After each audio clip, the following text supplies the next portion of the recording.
What's up, guys? Welcome back to the channel. And this is the very first episode of a brand new show.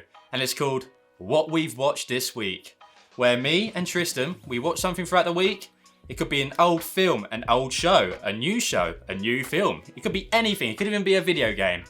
And we basically review it and then tell you guys what we think of it. Brand new show, coming out weekly. But yeah, introduce yourself. I'm Tristan. Old time friend of the channel, so I think this is going to be a good series. And I mean, you started the channel with me. Yeah, so I think it's a bit good format to do as well. So. Yeah, man. So we can discuss anything. Like I said, it could be old, new. It could even be a trailer or something, you know. A video game. A video game. Who knows? Anything. But this week we're going to go for. It's my pick. Yeah. So it's gonna be my pick, and my pick for what I've watched this week is Mario. Which is such an odd pick. I know, but I watched it at the cinema, and I was shout out to the podcast Code and Color because I did a podcast with them and talked about Mario on that. But yeah, right. It was How about it, son? Give us a quick summary. All right, bruv. Like seriously, like. All right, so to start. Not good. No. I mean, like. So for background, this film's like I think it's on projected to be doing like $1 million. Like it is. I think it's like one of the highest grossing animation films going at this moment in time. You know what? It is on course on $1 billion. I read it. It's the highest grossing film this year so far. Yeah, man. Which is like nuts. But all right, so money wise, it's doing fantastic. Story wise and actual film, it is god awful. Like I get that it's a children's film. Yeah. But it's actually like a children actually wrote this film. Well, give a brief summary and then we can break it down from there. All right, so what to say really? So there's Mario and Luigi, and they're living in Brooklyn, and they kind of quit their jobs, you know, the daytime jobs, to be full-time plumbers and start their own business. What were they doing before? Like kind of like working for this other dude. That's yeah. But they basically want to start their own business, and then they're not really particularly good at it. And you know, Mario's kind of doubting himself like a lot. Luigi's always scared. And then they try to save Brooklyn because this drain pipe like bursts. Yeah. And they go down into the sewers to try and fix it, and they get sucked through a pipe. I know, a bit weird. I don't know why that happens. And where's this pipe lead to? The Mushroom Kingdom. What, just under the earth? Just underground? I don't know how it works. Okay, logistically that makes no sense. Physics, yeah, physics, man. Oh, I mean, it's not even its own planet or something. Did you know that there was a Mushroom Kingdom underneath? No, but we should go there. Yeah, we should go there. It sounds like a great night out. It does sound like a good night out. But yeah, and then... So you would think that Peach gets captured, you know? That's a staple of the games, yeah. Yeah, it's like Luigi. Oh, yeah, really? Yeah, it's a bit weird, isn't it? It's a bit of a subversion of the games. But yeah. So then it's just about Mario trying to save Luigi, and there's the bad guy in it is called Bowser, played by Jack Black, and a lot of people are liking him in the thing, but he's terrible in it. I'm not gonna lie, you know.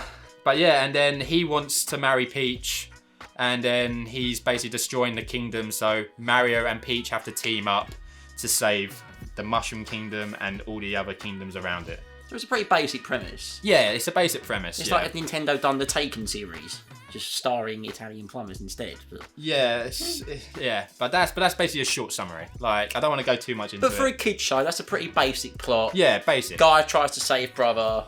Yeah, it's basic. With badass women, like princess. Yeah. That sounds good. Sounds like something the kids can enjoy. Yeah. The kids can enjoy it, but the actual adults, I don't know why I was there, man. I still don't know why you chose this film. But... Right, break it down. What did you like about it? I'm gonna need a minute. Alright, guys, enough. No. So basically, I will give it to the animation. Like the look of it is gorgeous. Yeah. Like the colours really pop. You know, the animation is spot on. I do really like that. Like, so cinematography, they've done a lot of good. Cinematography, flawless. Like chef's kiss. Well, considering the budget they had, yeah, exactly. A lot of it must have been put into like making top tier cinematography, like exactly, man. Color gradients for kids and whatnot. So the actual look of it, amazing. Yeah, I can't doubt it. I can't doubt that. Yeah. But yeah, there's also like a few like shots that I actually kind of liked. Like there was this one. So they have to get to a job in Brooklyn. Yeah. So the very first job, and then the camera kind of goes to the side, and it starts like panning across exactly like a platform game. And then Luigi's jumping over fences and doing all this. Okay. So it had that nice element. So it's like what you'd call like an Easter egg. Yeah, in the film that leads but to the actually game. like cinematography wise, like it had those like moments in it, which I can appreciate. But just you're saying the rest of it was. The rest of it is horrendous. Oh, go on, do tell. It is horrendous. Do tell. Right, it's the characters for me, man. Right. The characters are awful. And when Like, I say how awful, so? awful. Were they great on you? Were they not well written? Or... Alright, so let's get into Mario. A lot of people were very angry at the fact Chris Pratt was playing him because, you know, he's not Italian and everything like that. But come off it, man. No. Apparently people weren't happy with it. They weren't happy with the whole Chris Pratt. Who else are they going to get to film it? I don't know. Playing. But Chris Pratt's a solid choice. But he was great in it. Okay, yeah. I generally liked Mario as a character. You know, he had He's to quite face an some ups and energetic kind of downs. person, isn't he? You know, he was stoic throughout the whole entire thing. Like, he wanted to save his brother. You know, he had a lot of good traits in him. Like, so Mario was a character. Yeah, he was a character that, you know, there was a lot not going for him, but he never sort of backed down, and he was like always trying his best, even though the odds were against him. Which I is like a that good in message. a character. Good message to say for the movie. Really, really good, really good ideas of character. So like, the whole tone they're going for, like the layer underneath is basically don't give up, persevere, and about family bonds and brotherhood. Yeah. Which is a very good message, and I can get behind those messages. It's the other characters where I have massive problems with. Like, so Bowser, I like my villains with a bit of grit. I know it's a kids show, but there's been other, you know, children movies that have had really like badass villains and like scary villains. Yeah, Shrek, Lord Farquaad. Yeah, you know, like, you know, what about like Toy Story 3? Like Lutzo Huggenbear. You know? He was a great villain. He's a great villain, you know. So why is Bowser? Why is he brought down? Dude, he's just the world's biggest simp. Okay, he's just simping hard for like Princess Peach. It's very weird. He's a big turtle. It doesn't know that Jack Black's the most annoying man. person ever. And he does this song which everyone thinks is amazing, but it's actually horrendous. He just yells peaches over like. Have you seen the song? No. He goes peaches, peaches, peaches, peaches, peaches, peaches, peaches. It's like that. He just screams it, and everyone's like, "Oh my god, it's amazing!" But really, it's just a one note. Anyone that's like got any kind of attention span will find it annoying. Yeah. So it's annoying.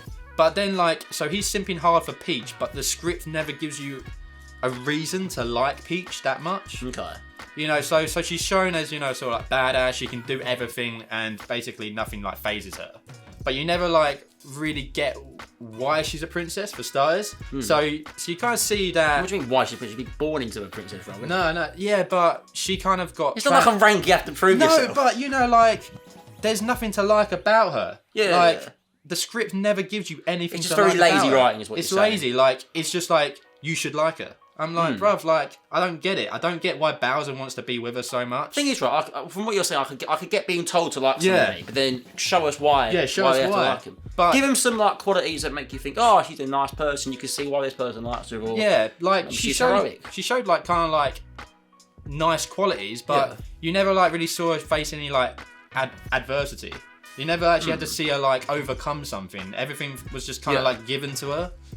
Okay. You know, there wasn't anything to like root behind. So she's like naturally very good at everything, and kind of. Yeah, I can get why that kind of character's annoying. Yeah, like Ray from Star Wars. Yeah. Basically, she got the Ray treatment, and I'm just not a big fan of that. I like my characters to go through some stuff, and then, you know, overcome it, and then come out stronger. Each character should get like a little mini arc inside the whole overriding story. And then you have. And if you don't get that, it's just like a waste of a character. It's like, what did you achieve by writing this character? So that's the two problems with those characters. Luigi is the worst one. Right. He acts like a coward throughout the whole entire thing, which I get. That is kind of his thing.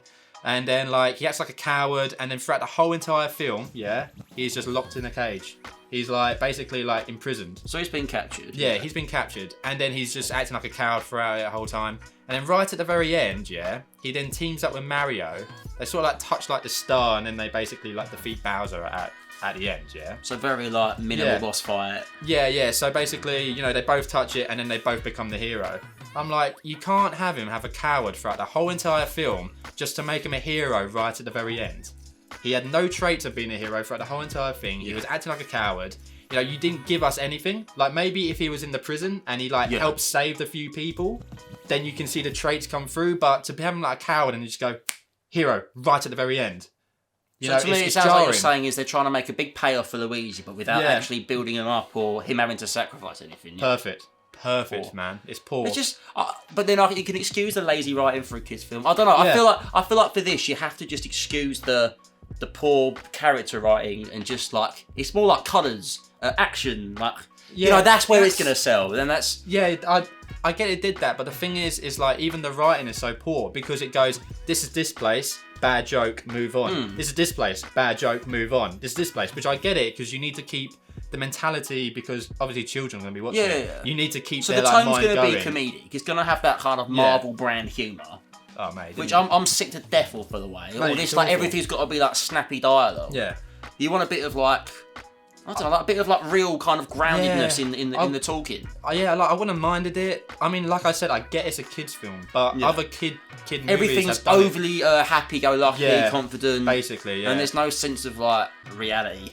Which is what like a good kid show should have. Yeah, it just didn't really do it for me because I think other kids sort of films have done it a lot better. I think other kids films are just. But then for a new generation of kids that are watching these kind of films, they have nothing really to compare it to, I guess. I guess so. So maybe this is just like how the kind of the industry's writing towards kids now. Everything's got to be very. I just missed the days. But there's no real lessons in it. I guess. Nah, apart from Mario, you can take a lot from Mario, the actual thing. But yeah. So maybe that's good. I just missed the days of like Shrek and like Toy Story. You know, those are banging animated like kids films. So what you're saying is Up is a great one. You know, like it has like a lot of great messages. I get Mario would not have the same tone as it, but it can definitely work in the same realms as it. Did you think that the film appealed well to the kids' audience? Oh yeah, definitely. Like take out all the problems you have with the kind of more adult parts of it, which is like the writing and whatnot. Did it just as a film just appeal to kids? If I was like a 6-year-old kid, I would like it. Did it appeal to people that played the games and like maybe want to go back? And it did have a lot of Easter eggs to it. Like it had like Rainbow Road. You know, it had like all like the platform kind of things. Because don't forget, everyone's played Mario. Exactly. So it's very, very universal film. Anyone can get something away from that film. Yeah, I'm just saying kids will love it. Maybe like adults who like lived off Mario would find it nostalgic. But actual from a writing and storytelling kind of basis, it's not good. But then I think like this kind of film has to be judged differently to say like any other kind of film. It's just strictly you know what it's going to be. I know. Like it's like reviewing Cocaine Bear and having a moan at the story. It's just pointless. No, but the thing is, with Cocaine Bear, it actually did have a good story to it. It didn't, but we'll get into that. But okay, right. So you thought the film was good for what it was like targeted for, but kids, yeah, but not overall a kids, film. But a film you should watch, but then don't go into it thinking there's going to be any kind of real message. If you have kids, then watch it because your kid will like it. Your kid can get lost for about 90 minutes in the imagination of the show. But if you're going with like your mates, like what I did, big up Adam. But it's not great. It's not great. That's a shame. I just have massive trouble with like the writing and the actual storytelling. That's fair, but I feel like you're looking at it all wrong. You're very much looking at it from. Say like they're going for like this, right? You're looking at it through their whole different lens to what they're trying to go I get they've done it for kids, but you know that doesn't excuse the bad storytelling and writing and character development. I know what you're saying. It kind of does, but a bit more effort would have been nice. Yeah, a bit more effort. Yeah. I'm just saying that I appreciate it. I understand it's a kids' film. Yeah, I appreciate that they went down that route. I get it. But if you actually look at it from character development to storytelling to everything like that, it's a bad film. Okay, that seems like a fair assessment. I've yet to see it, so like watch it. You would hate it. I don't know. Alright, you just know it's going to be quite openly like yeah. So overall, just to finish off this, I'll probably give it a rating of. Go on. You know what? I'll give it a rating of 4. So, okay. That's 4. Actually, no, 5. I'll give it a rating of 5. Yeah, because I understand where it's kind of coming from, but I didn't personally like it. The thing is, though, it sounds like what he was trying to do, it succeeded. Yeah, no, massively. It's succeeded. It has succeeded. It's a fucking money-making industry. It's made money, and it's got kids engaged with film. Like a film. Yeah, I think it's done what it needed to do. It did, but I just think you can get a lot more out of it. Okay. Well, that concludes our review for Mario then, I think. Yeah, so that is our very first episode of what we've watched this week, which was my pick. Next will be Tristan's pick. Why don't you give us a hint of what? No, I will save it for the... No? No, I'll save it for the next one. Right, give the audience like a little hint. No. Like a little clue. Oh, fine, think zombies. think zombies, not Last of Us again. No, not a chance. Not a chance. All right, tune in next time, and then we'll see Tristan's pick, his mysterious zombie film. But stay tuned. Don't forget to like, subscribe to the channel, and keep up to date with us. Catch you in the next one.